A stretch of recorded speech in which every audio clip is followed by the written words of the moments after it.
Hello, and welcome to Pod for the People, Episode 3, your weekly podcast that provides an update on what's happening in Santa Cruz politics, culture, and life. I'm your host, Drew Glover, born and raised here in Santa Cruz and candidate for the Santa Cruz City Council elections this November. And each week on this show, we discuss important issues with special guests and learn about the work they do or are doing in the community to make a difference. It's a great way to plug into projects and actions around town, but also features critical conversation, analysis, and critiques with local residents and leaders. From the environment to housing to transportation, community programs, race, gender, justice, equity, public safety, and the economy, nothing is left off the table. So basically, if you're interested in Santa Cruz, then this is pretty much the show for you. As always, we want to let you know that this podcast was created with the help of the 365 Producer Program. 365 is an artist training program located right here in Santa Cruz. 365 Producer students learn all the skills you'd need to create podcasts just like this, as well as music, video, photography, and artist development. Check them out at 365producer.com. So in last week's episode, we spent time talking with Councilmember Sandy Brown about what it's like to be on the Santa Cruz City Council, the sugary drink tax, rent control, affordable housing, and why we need to support unions. So if you missed that one, go back and check it out. It's a great show. But today on Pod for the People, we had a little schedule change and moved Christopher Drury and Paul Damon to next week so that we could be joined by someone who has been a longtime activist in Santa Cruz, an artist and an advocate, hip-hop lyricist Isaac Collin, aka Lyrical I. Welcome to the show, Isaac. Yeah, it's a pleasure to be here. So today we're looking at Santa Cruz through the lens of an artist, the trials and tribulations that present themselves, policies that impact the arts, and what it's like to be an artist and a person of color at the same time. Yeah. No, we can just jump right into it, right? It's Yes. great to have you on the show. We've known each other for a long time, which is wonderful. So, we worked together for years in the community, which has been a gift, right, to have that experience. You're at events, performing on stages with your positive messages or with art and different forms of creation. You're on the street doing different types of work, from performances to tabling to engaging with people about different issues and all kinds of stuff that's really important. And also you're volunteering at events, supporting staffing tables, running around, and even helping with the design sometimes. So what is that about? Where do you come from? Like, where do you just pop onto the scene? Where do you come from? And why do you do what you do? Well, first of all, I was born in Los Angeles. My mom passed away when I was a kid. I was raised by my grandmother, and so she was a very big influence in my life. I went to high school, Rancho Cucamonga. I graduated in 2001, traveled, left Rancho Cucamonga 2001, traveled for a couple of years, and came up to Santa Cruz in 2006 and fell in love with the spoken word poetry scene in the hip hop. And then, I started doing a lot of volunteer work with Curtis Relaford, Follow Your Art Action Network. He was one of my big influences early on when I first came to Santa Cruz. And from there, I could say I just blossomed and just started connecting more with the community and started just finding my way with the hip hop and how can I use it to be a part of this. Yeah, and what was it about the spoken word scene or the hip hop world that really kind of pulled you in? What pulled me in, it was just like going to these open mics on Front Street in Santa Cruz, going to them like on the Mondays, on a Tuesday, just seeing the energy of people writing about real issues. I was seeing a lot of poets that were writing about real issues, and they got me pulled in. It's like, you can actually write and say something, but also support your community. So that really intrigued me. Man, another one of the reasons I love you, brother. And so you put out a bunch of music, right? And you're currently working on projects. You got music coming out, and you have some online. Yes. If people want to check it out, they can go to numberonemusic.com and then just search Lyrical I and make sure that you filter out so that it's coming from Santa Cruz. Yeah. But you got some great music on there, and I want to take a second to listen to a song called Struggle that you have on there. And then, we'll get a chance to hear it, and then I'd love to hear, what caused that song to come out of you? You know what I mean? Like where it's coming from. So let's take a second and listen to this.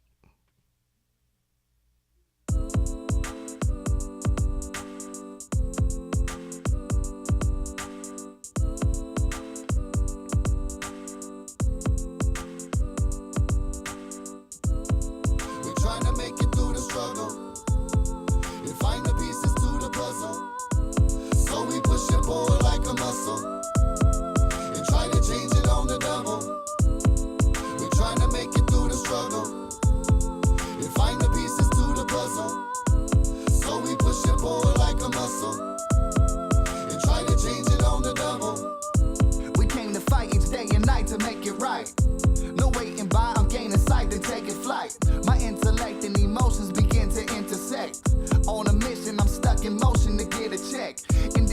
areas, reaching various barriers. Any who got my back once I busted through on my carriers. From being patient to being patient, from being sick.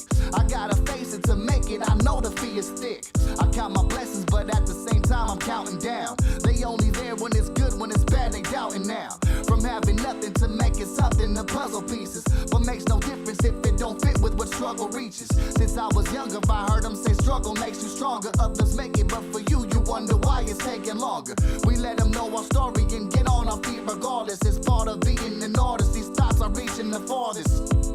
We're trying to make it through the struggle and find the pieces to the puzzle.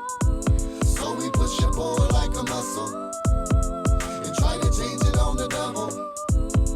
We're trying to make it through the struggle and find the pieces to the puzzle. So we push it forward like a muscle and try to change it on the double.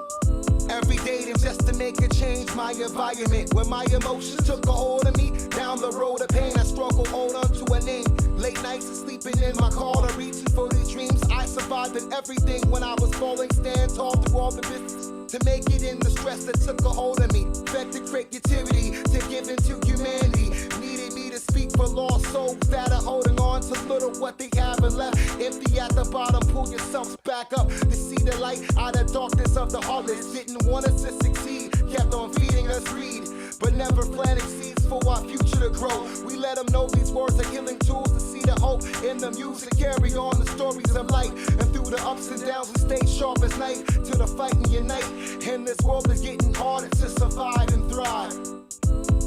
We're trying to make it through the struggle and find the pieces to the puzzle. So we push it forward like a muscle and try to change it on the double.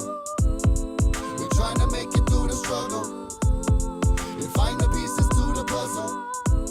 So we push it forward like a muscle and try to change it on the double. I go through too much nonsense to break up their lives. Sometimes I just wish that I would wake up and die. But I got way too much on my plate, so I play by high stakes and find a way to escape.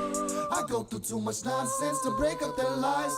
Sometimes I just wish that I would wake up and die. But I got way too much on my plate, so I play by high stakes and find a way to escape.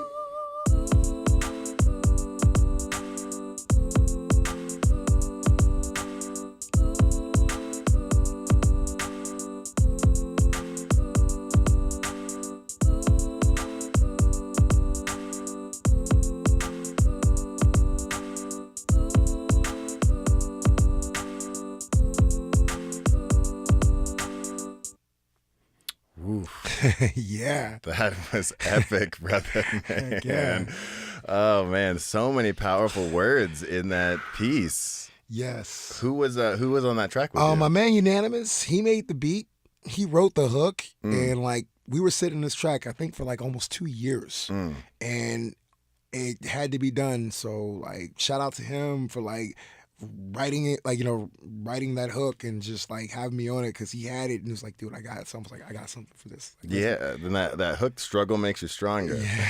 I was like, wow, that's a great part of the chorus. And then also some of the pieces from your verses really stuck out to me. But before we get into that, what inspired you to write the words that you did in your part of the lyrics? Well, when I was writing that, I was sleeping in my car and like going through a lot and like, you know, dealing with a lot of different issues in my life. And I felt like that came out of me at that time. Like I wrote that in the studio, like writing it. I think I spent like 45 minutes on it. Damn. But that's what came out of me in 45 minutes. And I was very happy with it because I was like, this fits. This represents exactly what's up, and it's my personal life. And also just, you know, what other people go through too, you know?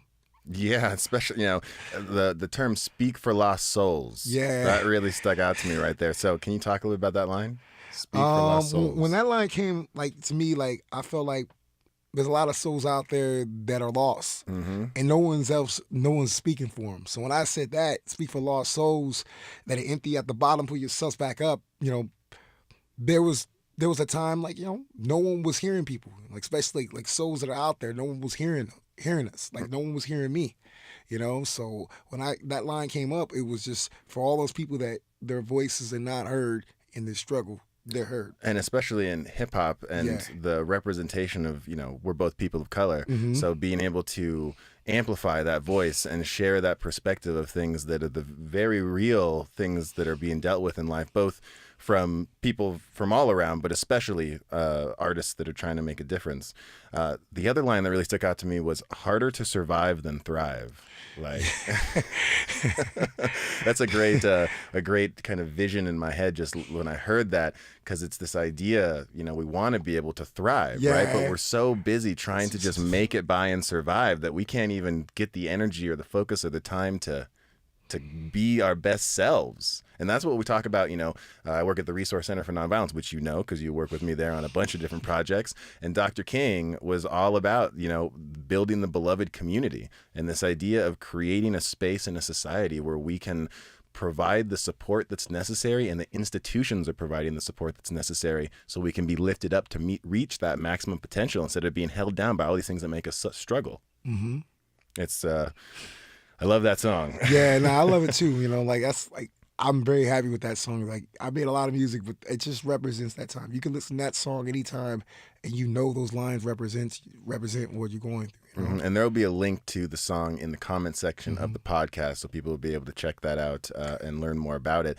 And just that sense of power in the words, and from the song we just listened to, art is a powerful medium to transmit messages in general. So we can transition now from a little bit of your background and hearing some of the work that you've done to talking about arts in Santa Cruz as a whole, and especially in downtown Santa Cruz, because our city has seen a massive exodus of artists in recent years for a variety of reasons. A lot of people I talk to share the perspective that Santa Cruz arts are in a way under attack from a lot of different angles, and it is in turn causing kind of a loss of the soul of Santa Cruz.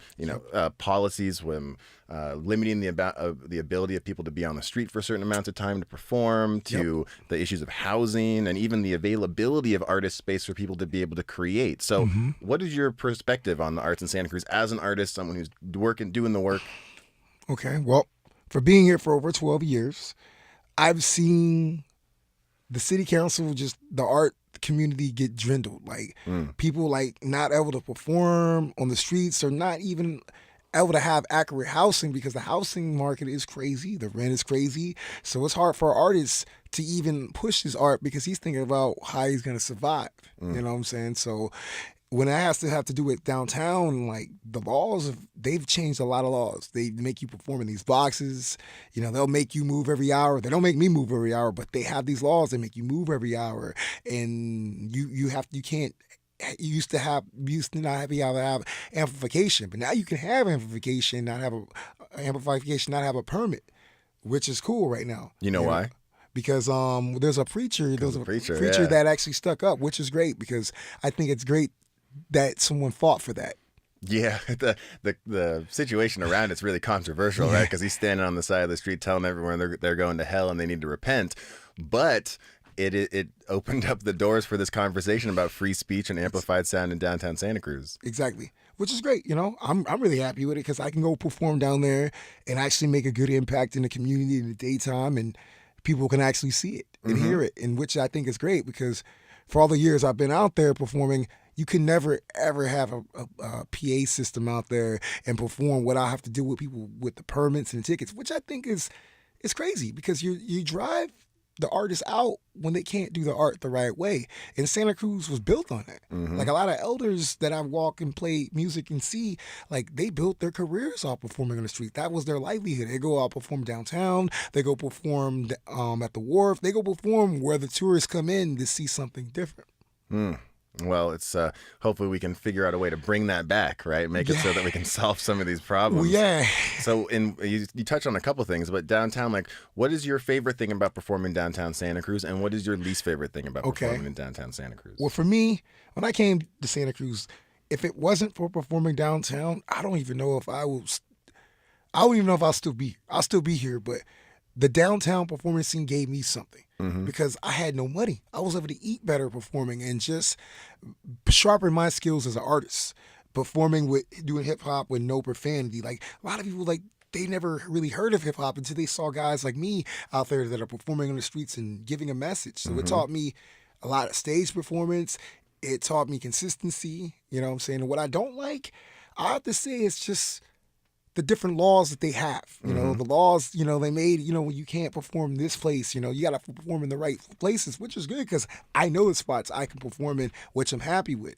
But it's just like, you know, the laws, you know, the laws have definitely made it a little interesting. But Yeah, and it was highlighted a lot back, especially in 2014, because that's when the Great Morgani started questioning whether or not he was going to continue to come out into Pacific Avenue because he was feeling the pressure that was being put on. Like you said, it's relegated spaces. So it's, when I think of art, I think of creativity and outside of the box. Yes. But it's funny that they make you perform inside boxes. Yeah. And he in an article, he was quoted, and this is a great quote, quote, "We street performers are the dolphins caught in tuna nets of ordinances.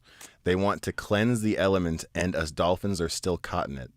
So really interesting visual idea of all of the artists trying to survive and exist in downtown. And the ordinance, and to be fair, the ordinances are usually represented or presented in a way because they're trying to increase safety in downtown or protect businesses from competing people that are selling the same things outside of their business, and you know, all that kind of stuff. But it's interesting for that image of artists and then ordinances casting a really wide net about everything in downtown Santa Cruz, and all of the artists kind of getting caught in it. It also came up back in May of 2016 when those two gentlemen, Joff and Alex, were arrested because they were displaying their artwork outside of a publicly approved space. So now they've transitioned into the small metal bolts that are on the ground. So if you're walking downtown, you can look at the streets, and they're look like rivets that they put into the cement so that you can kind of check out where it is. And when you're down there, check out to see if you think that there is enough space, if there's not enough space, if there should be more, if there should be less. And, you know, let us know. You can always write into the campaign and let us know how you feel about that kind of stuff. But those have impacted you, those laws. Yeah, they have impacted me, but they haven't stopped me. There you go. Like, I don't consider like the laws can stop a person from doing what they love. You know what I'm saying? Like, there'll always be laws, but there'll always be people that will define those laws and give something to people. You know, the artists do a lot of great things in Santa Cruz. You know, they support their community, at least the ones that are out there actually caring about it. You know, there's people that are out there that perform this for money. There's people that perform that it's just more than money. It's a way to connect with new audience. It's a way to connect with the youth and give them something they don't do, you know? And speaking of the youth, you recently moved into the world of being an educator. Yeah. As of recently, I'm going to be working up at the university with a hip-hop jazz professor with the Hip Hop Congress, sharing my talent with the hip-hop, with the freestyles, and doing live ciphers and bringing other community youth in as well on the streets and up at the university too. And what do you hope to see come out of that program or that work that you're doing? I'm hoping that more people get involved. I'm hoping more people will be able to express themselves. I'm hoping that they'll be involved in the community, able to express themselves in the streets, and just all those people that didn't have opportunity, they'll have opportunity on these platforms to express themselves and learn about jazz and learn about hip hop and just know that there's something there for them. Important to have those kinds of motivated, passionate people in those educator positions. And now you're someone, you know, we're talking about Santa Cruz, but you perform all over the place, right? It's not just Santa Cruz. It's not just Santa Cruz. All over the West Coast. I think you went out to some other non-West Coast shows. So where are some of the different places you performed?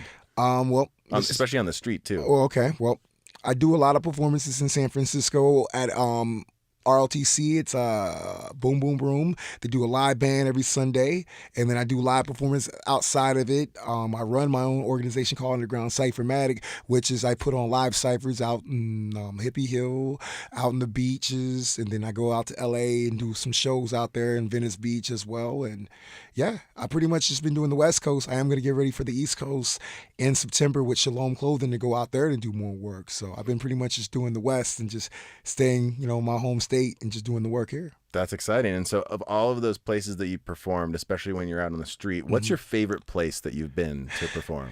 Wow, see, I'm going to be real. Like, I have to say Santa Cruz is my home. Like, anytime I perform here, I always feel great. So I say this, you know, Santa Cruz is number one. But as like other places, you know, San Francisco is interesting. But Santa Cruz, for me to perform, I like it. I like it because you can go, there's a lot of tourists here. and you go to different spots, people will see you. Same thing in San Francisco, but I have to say my home is one of the best, for That's me great. personally, because I built my career here, so there's nothing like going out and doing it where you live and showing people you come to Santa Cruz, this is what we do out here. And are there any other places where busking or street performing is easier or more welcomed, or where you feel it's less kind of pushed back, like with some of the laws that we were talking about? Well, in other cities, it's way different. They got the laws crazy. You can perform, but they give you tickets. In San Francisco, the laws are different than they are in Santa Cruz. They're way different. And there's certain things you can get away with. There's certain things you can't get away with.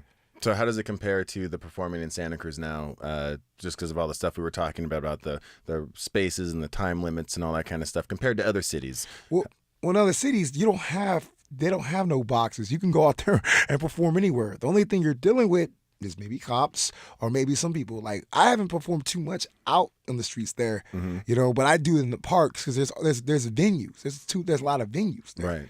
In Santa Cruz, there's not too many venues for like real good hip hop. There is, but there's a lot of clickiness there. So.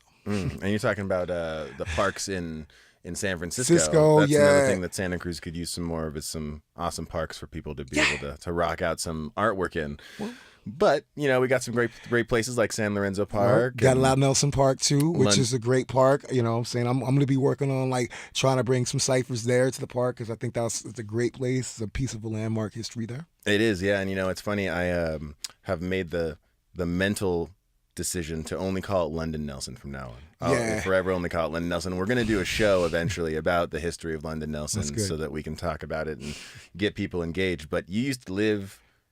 I used to live in the house that man that had. The house is a restored landmark. I found out that I was living in the house of Loud Nelson used to live in, which was great because I definitely felt the man's spirit, but he owned that house. And I didn't even know about it until the end, but it was a very, very great piece of history. Yeah, and if you're listening and you don't know anything about London Nelson or the London Nelson Community Center or the Zami House, you should totally do some research. There's some great historical records online to check out about those kinds of things. So the podcast is not only about art, it's not only about artists and work in the community, but it's also about politics, right? And historically, hip-hop has had a pretty interesting role in politics with regards to how to communicate messages and how to relate to a bunch of people that share a similar vision. I found this really great piece on the role that hip hop plays in politics, and a little bit of a history put out by Vox, I believe it is. Yeah, you want to check it out and get your feedback on it? If you look back at hip hop in the mid-90s, you might notice a political theme. Rappers like Ice Cube transcended music and began to tell the story of the ghetto through film. Your mother and I never would have moved in this neighborhood if we had known you need a gun to walk down the damn street. Lauryn Hill was preaching gender equality in songs like Everything is Everything. More powerful than two Cleopatra. Bomb graffiti on the tomb of Nefertiti. MCs ain't ready to take it to the Serengeti. My rhymes is heavy like the mom of Sister Betty. The world had witnessed artists like Tupac, Nas, and Biggie Smalls to use music to uplift and educate young people from the projects. But somewhere around the turn of the decade, things changed. Politically conscious hip-hop gained steam underground, but began to exit pop culture. Underground artists like Mos Def stayed true to conscious rap, but the rise of crunk and gangster rap made hip-hop look more like a rowdy party scene. But in 2015, hip-hop returned to politics. Kendrick Lamar spearheaded the return with his Grammy-nominated album To Pimp a Butterfly. The title itself is commentary on the role of black artists in commercial music. President Obama named a song from the album, How Much a Dollar Cost, as his favorite of the year. In it, Lamar disregards a homeless man who turns out to be God. Walked out the gas station, a homeless man with a 70-tan complexion asked me for 10 rand, stressing about dry land, deep water, powder blue skies that crack open, a piece of crack that he wanted. The lyrics weigh the literal value of a dollar against that of helping someone else in need. And Kendrick isn't the only one making a statement this year. MIA has risen from indie darling to pop star, but continues to advocate for the disenfranchised. Killer Mike gained notoriety on the strength of the anarchy-themed Run the Jewels project. It be feeling like the life that I'm living, man, I don't control. Every day I'm in a fight for my soul. Could it be that my medicine's the evidence for pigs to stop and frisk me when they roll? He also endorsed presidential candidate Bernie Sanders. And you make sure when you leave, they are on fire because they have felt the burn. And for 4 weeks straight, Straight Outta Compton topped the box office. It tells the story of NWA, the 1980s rap group known for criticizing the police.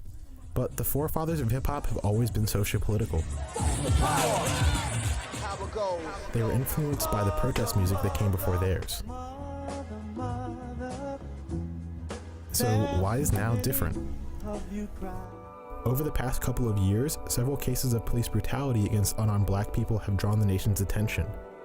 Groups like Black Lives Matter are meeting with presidential candidates, and conversations about injustice travel faster than ever through social media.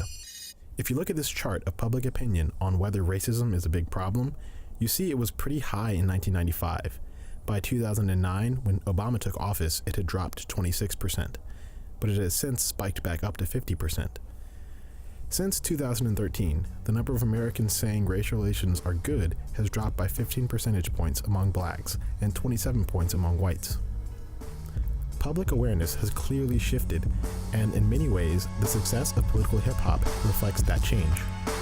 And I could drop a verse to change the whole vibration, the whole rock nation, the whole live nation. So pour libation, beware but prepare for the polarization. It's the globalization. So I found that piece. I thought it was pretty interesting, especially from my experience with hip hop as a young man, because I grew up here in Santa Cruz. So I think my first CD was a Weird Al Yankovic CD or something like that. Mm-hmm. And then it was only once I heard the song Changes by Tupac Shakur that I was like, what is this? This is amazing. And then transitioned into the journey through hip hop from a young age until now. But, you know, I'll just read this excerpt from Changes by Tupac that really woke me up. Quote, I see no changes, wake up in the morning and I ask myself, is life worth living? Should I blast myself? I'm tired of being poor and even worse, I'm black. My stomach hurts so I'm looking for a purse to snatch. Cop gives a damn about a Negro. Pull the trigger, kill a nigga, he's a hero. Give the crack to the kids, who the hell cares? One less hungry mouth on the welfare. You can't see it right now, but Isaac knows every word that I'm saying right now, and he's just rocking it. Yeah. Give them guns, step back, watch them kill each other. It's time to fight back, that's what Huey said. 2 shots in the dark, now Huey's dead. That's referring to Huey Newton from the Black Panthers. I got love for my brothers, but we can never go nowhere unless we share with each other. We got to start making changes. So I listened to that song over and over and over again the first time I heard it, and it actually made me cry like a bunch. So if people aren't familiar with it, like, check it out. But, you know, what are your thoughts about that film or that little clip we just listened to, and then hip hop and politics? Like I said, you know, those artists are the reason why there's artists like me. Because they actually spoke up and they used their platform to say something. You know, like Tupac, he said something. I get a lot of emphasis. People say I sound like him. Nah, I studied the man. The man wrote lyrics about real issues. Like that Change, you can listen to that track over and over again and dissect every single lyric, and actually will make you like say, wow. We need to actually do things, especially as black people, as people, you know? Like, he was really just trying to paint a picture to people to just get them on the same perspective, you know? So, like, I think those artists are the reason why there's artists like me. And there's other conscious artists, but there are artists that are focused on those real issues and want to make change in their work. And we were talking about Tupac, but who was one of or some of your biggest inspirations coming up? Because I know we've talked in the past, you study music and history, music back to jazz and Gil Scott. So let the people know about it. Well, I want to give respect to my grandmother, my grandfather, all my cousins, and all my aunties that inspired me, because I'm a part of a music family. So they're the ones that gave me the knowledge of the music, you know, from jazz, from John Coltrane to Miles Davis to Louis Armstrong, from Nina Simone, Gil Scott Heron. And then we go into hip hop, you know, well, Last Poets, make sure to say Last Poets, and then KRS-One. You know, I'm a big fan of Lauryn Hill. I'm a big fan of Guru. I'm a big fan of just all the underground. And Common, Mos Def, Twalib, you know, all those guys. Do you remember Palookaville when it used to be here? I wasn't here at that time. Oh, really? But Yeah. I heard good things about it. Yeah, the first concert I ever went to was a KRS-One concert at Palookaville before it closed down and all that stuff. So, powerful man, Yeah. just with the message, and a great example of how you can transmit positivity and criticism through hip hop that reaches the masses of people. Speaking of reaching the masses of people, what are some of the ways that you see hip hop artists, because I'm sure we're going to have people listening to the show that either are into hip hop, that are artists of some kind. Yeah. You know, what do you see their role in social change? How can they use that to make a difference? Well, I think they should support organizations. Support organizations that you know that are making change. Support those people. Use your talent. Write some poetry. Use your platform, whatever you got, to make that change. Because I think as an artist, we have a big platform if we use it right. We just got to work with the right people and say the right things. But when you say the right things, you got to be out there seeing what the person's doing. You know, like for me as an artist, like I'm supporting you, Drew Glover, because I'm an artist myself, and me and you know each other, but I also know your work you put in. And you want to, like, as an artist, you want to be with those people that actually supporting each other, but also doing the work. And I think as all these artists out here, I think our job is to make sure that we leave a mark on this world with our art, with our message, but we're also looking at how can we help other people with our talent? How can we help to make the world better? And I think that's what art's supposed to be. It's not supposed to be, you make money, yeah, money's great, but what are you doing with the money? What are you doing with the message? Are you just saying something? You're going back to your spot and pretending like you didn't write those lyrics and going a false light. That's not well. So I say as artists, support your community, whatever you can. If you can't support it that much, go out there and support it with your talent. Use your platform, because we have a platform to do something good. And I think it's a beautiful thing to have everyone's voice heard. Yes, representation. That's the key, you know, being able to go out there. And even if it's just coming to an event and doing a spoken word, to be able to share a message, it adds so much to an event. A lot of people either don't think they're awesome or whatever. And it's like, no, even if you're just starting out as a musician and you see an opportunity to perform in public, especially to support something that you believe in, take that opportunity and get involved. Plus, it could open up so many other doors. So many doors. Yeah, not even. It's like the ability to engage with people around a common issue, figure out ways that you can use your skills to support, and then later down the line, as their work is moving along, you'll be able to move along with it and support things onto the next level. Yeah, and that's the job of artists. So. It's a job of, job of people. And I was going to say, ideally, that applies to everyone, Yes. right? It's not just artists specifically, but especially with artists. But even if you're not someone that identifies as an artist and wanting to make positive social change, it's great to speak out about things and talk about change you want to see. But it's even more important to get down with the people doing the work and kind of getting a feel for it. Once you learn and get that experience, in my personal perspective, you almost lose yourself in the work, right? Like there are people that I start working with and we're in the office and we're there for multiple hours and they're looking at the clock and they're like, man, it's only been 2 hours. And I look at my clock, I'm like, oh my God, it's already been 2 hours. But then after a week of working with them and they're engaged with the project, they look at their clock and they go, oh my God, 2 hours has already gone by so fast. And it's that sense of feeling a connection with the work. And I think with art too, that's a main thing, is feeling the connection. Yes, and connection is very important with it. When you feel that connection, you can make really good things happen.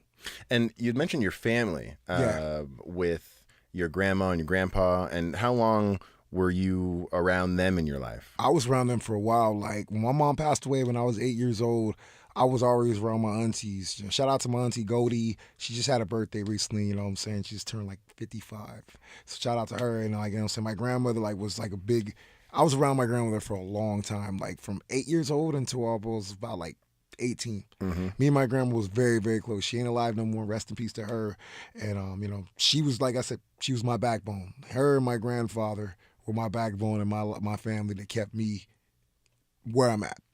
And as a person of color, having that family connection is super important in the society that we live in, so that we can connect with those that look like us and have those same perspectives. But speaking about, you know, family connections, housing, especially in Santa Cruz, is causing a lot of people to have some difficulty staying around their families. Yes. Students or people that grew up here can't afford to live here anymore, or people that grew up here and could afford somewhere to live here are now homeless. I know people that I went to high school with that I see now that are houseless on the street. And in that housing reality, it makes it so that the family, in fact, can't stay as a unit and has to separate from themselves. So in housing in Santa Cruz, what's your experience been like? I mean, we all know it's super expensive, but your experience, what it's been like in Santa Cruz, and then what are some things that you'd like to see happen around housing from an artist's perspective in Santa Cruz? Well, let's just be honest with the public. I'm not going to hold my tongue here. I'm technically houseless right now, sleeping in my car, because the rent is high and it's freaking crazy. I think like we need to come to a balance when we stop raising the rent just every year. When I first came here, you were able to like get a spot for like $500, and then it went from $500 to $550, then it started just raising up and raising up. Now like the cheapest is $700. If you're lucky. If you're lucky. If you're lucky. So I really think like we need to like get a balance of this rent stuff, because if it keeps going up higher, then you're going to drive out the artists. The artists they're not going to be here. Because you got the tannery. Yeah, the tanneries, it's okay. It's great. It's wonderful. Right. We need like 10 more. But we need 10 more of those. We need like houses that are actually, that you can like get 4 or 5 people together in a house together and actually have that. Because people do that, but we need to make sure we keep our families together. And like, I don't have my family up here. I'm on my own out here. So I know what it's like when I see people out there really struggling in their RVs and seeing it from firsthand, how they survive and just how they, how hard it is, because it's hard. It's very hard, and I believe it's going to get better with your help. I believe it's going to get better. I hope so, because, we can't keep going through these things, the rent is crazy. And it's going to be a subject that's going to be talked about for a while until we actually nip it in the bud, solve the problem, and make sure people have equally housing. Right, because we lose the risk, or run the risk, I should say, of losing people like you. Yeah. If you like what you've heard on the radio so far on this podcast, from the music to the perspective to the ideas to the work that's being done, we have a brother here that if rent doesn't change, and things don't change, it'll be even more hard for someone like yourself to stay here. Same thing with me. Yeah. I recently got a eviction notice where I live, and so I was like freaking out. Where am I going to go? I had people looking all over the place, but of course, because I'm running for city council, I have to live within the city limits.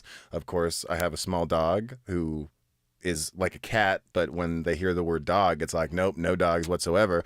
And there was, luckily I found out that the eviction that they were trying to do was not justified, which falls underneath that just cause eviction. And that's one of the things that's coming up on the ballot this November. Right now, since February, they put the just cause eviction and rent control laws on the books to protect people until this November ballot. When this ordinance passes in November, then those protections will be more permanent, so that people like myself that were thinking I was going to be evicted and potentially end up houseless because of an arbitrary reason feels a sense of safety and security. So another reason why we got to push that through this November, to try to make that a reality. Plus, if I had to make the decision, I mean, I want to stay in Santa Cruz, right? Everyone wants to stay in Santa Cruz. And when we hear the argument, and this was something that kind of irked me when I was talking to the person about the eviction, was I was saying I was having a hard time finding a place to move to because everything was too expensive and I couldn't find a place to go. And their response is, well, maybe you're just going to have to pay a little bit more money. Well, maybe you're going to have to pay more money. I was like, okay, and where am I going to get this money from? Like, are you going to give it to me? Because I'm not going to like snap my fingers and be like, here's an extra $300 a month. It was a face-palming response to my question. But, that is a very consistent mindset. I've posted things online about my perception and perspective about housing in Santa Cruz, the need to offset some of the responsibility onto the luxury developments so that they're paying potentially higher tax rates, or looking at ways that we can increase revenue going into the affordable housing development to be able to subsidize low-income housing for people. And a lot of people in Santa Cruz respond, well, if you can't afford to live here, you should go move somewhere else. And that's the definition of gentrification. Gentrification. Like, you can't afford to live here. We're not going to make it so that you can live here. So you can either spend more money, randomly, somehow, magically, Yeah. or you can get out. And that's why we have seen the population statistics or demographics in Santa Cruz. We used to have a large, or I won't say a large, we used to have an African-American population here, right? That was Yeah. over 1.5% of the population. But since then, we've had to pull it back. And we only have about 1.5% African-American identified people in the city of Santa Cruz right now. And when I'm elected in November, I'll be the first African-American ever elected onto the city council in the history of the city. So that says a lot about access and representation in not only the housing situations, but also in policy development in general. There's always seems to be this lack of representation in the voices. Yeah, which is very like interesting because you have a lot of people here. Now you have a certain amount of black people here, but even they don't even contribute into their politics and support their community, which they should because they need to do more. So. Right, and a lot of it comes from education and engagement. A lot of black people that I talk to don't even know that there are other black people here. They're like, "You're like the first black person I've seen the entire time I've lived here." It's like, yeah, really. So it's finding a place where we can come together too. So I'm looking forward to working with you ongoing. There's Dr. Laura Turner Essel that's doing the Black Family Beach Day. I don't know if you know about that. No, I didn't know about I'm gonna that. pull that up right now because it's pretty great. Black Family Beach Day. Black Family Beach Day. Yeah, so Black Family Beach Day is happening on Sunday, August the 12th. Okay. So next Sunday, I believe, from 1 to 5 p.m. at Natural Bridges State Park, which is down there at the end of Westcliff. I know that place. It's one of my favorite beaches to go to. It's beautiful. It's totally free. Okay. It's going to be focused around building community. There'll be a sandcastle contest, healthy soul food, nature explorations, and beach games. Also get a chance to join and register with ongoing events with what they call Water for the Soul, which is a cultural immersion program for black children and their families.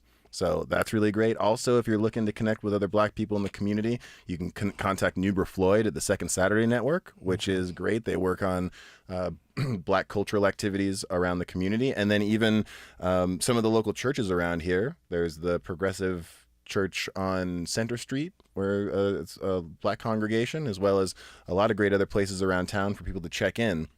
So if you're interested in learning more, you can always leave a comment or send a message to the campaign and we can send you this. We'll have a link to the flyer for the Black Family Beach Day in the comments. So if you're interested in going to that, you could check that out as well. Let's see where to go next. We got a couple minutes left. So you know what? You're a freestyler. Yeah, I'm a freestyler, lyricist. I do a lot, but I love freestyling because it's a way to sharpen your skills. And I'm very blessed that I got to study a lot of great poets when I was a kid. And once again, my grandmother was a person that would put me on stage and say, "Boy, you got something to say. Don't use no cuss words." I'm like, okay, girl. So I'm very used to getting on stage. Yeah. And if I don't have a script, I know how to stay organized. I will say it's amazing. And as you'll listen and hear him coming up next, Isaac does not use cuss words or swear words at all in his music, focuses on positive conscious messaging, which is really great. And just all around amazing work with the mouthpiece and brain combo. Because for me, I can speak. Yeah. I'm good at public speaking. I'm good at having conversations and all that kind of stuff. But you put me on stage and with a beat and say, okay, rhyme consecutively. and I don't know what it is. My brain shuts down and I'm like, okay, elbow at the table with the floor. Yeah, honestly, you got to practice. I think everyone could do it, but some people got it, some people don't. I tell you, if you don't got it, then don't do it. Yeah, I can write rap and That's I can good. go up and perform rap, and I'm actually working on some spoken word that I want to go and perform at the Word Church. But, yes, every Monday. So we're gonna let you set the bar. We have this beat for you to jump into, and whenever you're feeling it, take it away. We'll go. Let's see how long is it. We'll go for about a minute. Okay, a minute or whatever. Let's go 2 minutes and 20 seconds. How about that? Cool. Let's go 2 minutes and 20 seconds. That's so cool. On the microphone, we have Isaac Collins, a.k.a. Lyrical I, with a amazing freestyle for us. Here we go. Here we go. To all you people out here, my name is a.k.a. Isaac Lyrical I. Give a shout out to Shalom Clothing, Underground Site Formatic. Shout out to Drew Glover, running for City Council. And once again, this is a live freestyle unrehearsed. We're just gonna have some fun with y'all. Y'all ready? Yo, I took a moment just to live for what I was living for. 100% of ourselves, we even perform that. Up on the street corner, many different days of many the different nights to supporting our community. We see this man even the running for like city council. That man is Drew Glover, you should support him. The many the people even talking to things. I try to even make change, I support my people. Sometimes I feel lost, waking up in the morning of the passion of things I don't give up. I slept in my car like many different nights. I'm just trying to get a place to sleep just at the night. Yes, I feel the inspiration. That's a vibration. Just to walk on these streets for over 12 years. I never thought that I will make it this far. I fell off, that I would realize I was an underground star. Many the nights even to go into those open mics. Support community, support, and that's the really life. Tell my mother that I love her every single day. That's the passion when you live in Santa Cruz by the ocean. Catch the sunset by the natural bridges. Yeah, I like supported you many different years. And if I wasn't that guy, I think about the veterans that sleep on the streets to find more the energy. I'm like serenity connected. And if it's us that affected, they put me in different like boxes. I walk outside of your boxes and find love and the inspiration. These kids needed something to rise above. Yeah, they are the future. That's the reason why I'm still there.